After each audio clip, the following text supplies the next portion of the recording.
తాకట్లో ఉన్న మీ బంగారాన్ని విడిపించి ఆ రోజు ఆన్లైన్ రేటుకి కొంటాం. Sharma gold company. శ్రీమాత్రే నమః. ప్రస్తుతం మనం శ్రీ శ్రీ శ్రీ ఆనంద శివకామేశ్వరి సన్నిధానంలో ఉన్నామండి. ఇక్కడ శ్రావణ మాసం సందర్భంగా విశేష కార్యక్రమాలు, పూజలు అయితే జరుగుతున్నాయి. వీటికి సంబంధించి ఒక వీడియో కూడా నేను మీకు అందించాను, చూడండి. ఎంతమంది మహిళా భక్తులు ఇక్కడ పాల్గొన్నారు, అమ్మవారి సేవలో తరించారు. ప్రస్తుతం మనతో పాటు ఉన్నారు పీఠాధిపతులు శ్రీ శ్రీ శివకామేశ్వరి ఆనందమయ్య అమ్మ. మాతాజీతో మాట్లాడదాం. అలాగే శ్రావణ మాసానికి సంబంధించి మనకి ఎన్నో సందేహాలు ఉంటాయి కదా, అలాగే వరలక్ష్మి వ్రతం కూడా రాబోతోంది. ఈ విశేషాలన్నీ కూడా అమ్మ మాటల్లో విని మనకున్న సందేహాలు నివృత్తి చేసుకుని అమ్మ చెప్పే మాటలు కూడా విన్నాం. అమ్మకి స్వాగతం పలుకుదాం. అమ్మ నమస్కారం. శ్రీమాత్రే నమః. ఎలా ఉన్నారు? అమ్మ, ఈ శ్రావణ మాసంలో అమ్మవారి పూజ చక్కగా చేసుకుంటున్నామండి. అటు మంగళగౌరి వ్రతాలే కావచ్చు, శ్రావణ శుక్రవారం పూజలే కానీ అమ్మని కొలుచుకోవటానికి ఏదన్నా మేము అంటే ఎక్కువ పారాయణాలు, స్తోత్రాలు ఇవి మేము చేయలేమండి. చిన్న మంత్రం ఏదన్నా ఉందా అనునిత్యం పఠించుకోవడానికి, స్మరించుకోవడానికి అని అడుగుతున్నారు. మంత్రం, ఈ మంత్రాలలో గురుముఖతగా తీసుకునేవి కొన్ని ఉంటాయి. మహాలక్ష్మి మంత్రాల్లోనే చిన్న మంత్రం అందరూ చదువుకోదగినది నేను చెప్పే ప్రయత్నం చేస్తాను. ఓం మహాలక్ష్మి నమః. ఓం మహాలక్ష్మి నమః. ఈ మంత్రాన్ని చక్కగా మీకు ఎన్ని మాలలు కావాలంటే అన్ని మాలలు చక్కగా జపం చేసుకోండి.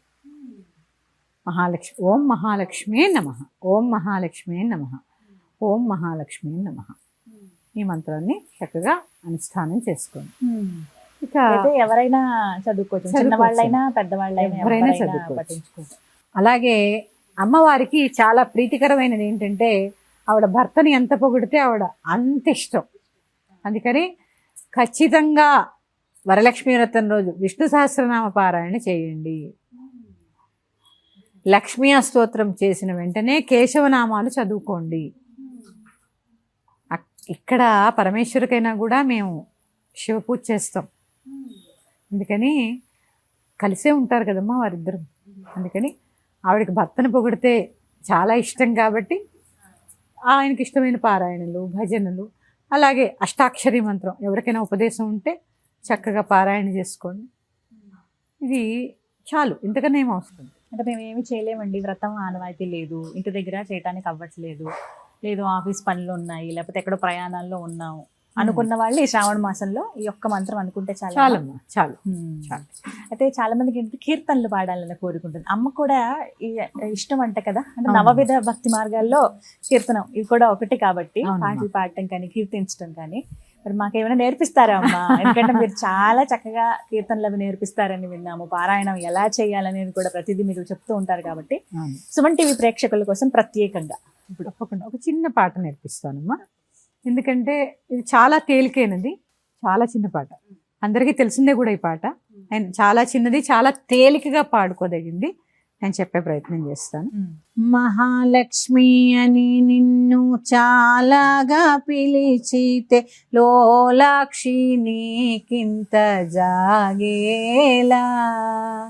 మహాలక్ష్మి అని నిన్ను చాలాగా పిలిచితే లోలాక్షి నీకింత జాగేలా. అలకి పూసిన ఇల్లు చిలుకు జల్లితి నేను మెలకువగానుంటే రావేలా.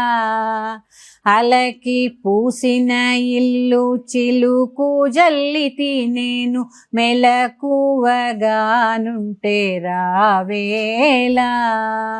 మహాలక్ష్మి అని నిన్ను చాలాగా పిలిచితే లోలాక్షి నీకింత జాగేలా. ఒంటిగా నీవు మా ఇంటికి రావమ్మ, జంట బాయక నేను ఉంటానమ్మా. ఒంటిగా నీవు మా ఇంటికి రావమ్మ, జంట బాయక నేను ఉంటానమ్మా. కంఠమున మెరిసేటి కంఠహారము వేతు మా ఇంట వెలియుము మా పాలి తల్లి. మహాలక్ష్మి అని నిన్ను చాలాగా పిలిచితే లో విశాలాక్షి నీకింత జాగేలా అలకి పూసిన ఇల్లు చిలుకు జల్లితి నేను మెలకువగానుంటే రావేలా రావేలా రావేలా. చక్కగా పాడారమ్మా. చాలా చిన్న పాట, చాలా తేలికైన పాట. తేలికైన పాట నేర్చుకోవచ్చు ఎవరైనా కీర్తనలో ఆసక్తి ఉంది అంటే గనక నేర్చుకోవచ్చు. ఇలాంటివి అయితే మా ఒక్క మాట ఇవ్వండి, ప్రతి ఎపిసోడ్ లో ఏదో ఒకటి నేర్పించండి మాకు. ప్రయత్నం చేద్దాం. ఖచ్చితంగా చేద్దాం. చాలా అంటే ఈ పాటలు పాడుకుంటూ అలా అమ్మని మీరు అన్నట్టు నైవేద్యాలు ఇలా వండుకోవచ్చు ఇదంతా కదమ్మా. అమ్మా నవవిధ భక్తుల్లో శ్రవణం, కీర్తనం ఇవన్నీ ఉన్నాయి కదమ్మా. పైగా నేను చెప్పాను ఇది శ్రావణ మాసం, శ్రవణం ఎక్కువ చేయాలి, ముఖ్యంగా వినాలి. పాడుకోండి, ఆవిడ వింటూ ఉంటుంది. లేదా ఎక్కడైనా స్తోత్రం పెట్టుకోండి, వింటూ ఎప్పుడు కూడా భగవన్నామంతో ఉండండి. ఎందుకంటే ఎప్పుడు మంచి వినాలి ఈ నెలంతా. దీన్ని ఈ మాసం పేరే శ్రావణ మాసం, శ్రవణ నక్షత్రంతో కూరుకున్నటువంటి మాసం. మరి యొక్క అంశంతో మీ ముందుకు వస్తాను. శ్రీమాత్రే నమః. స్వస్తి. శ్రీమాత్రే నమః.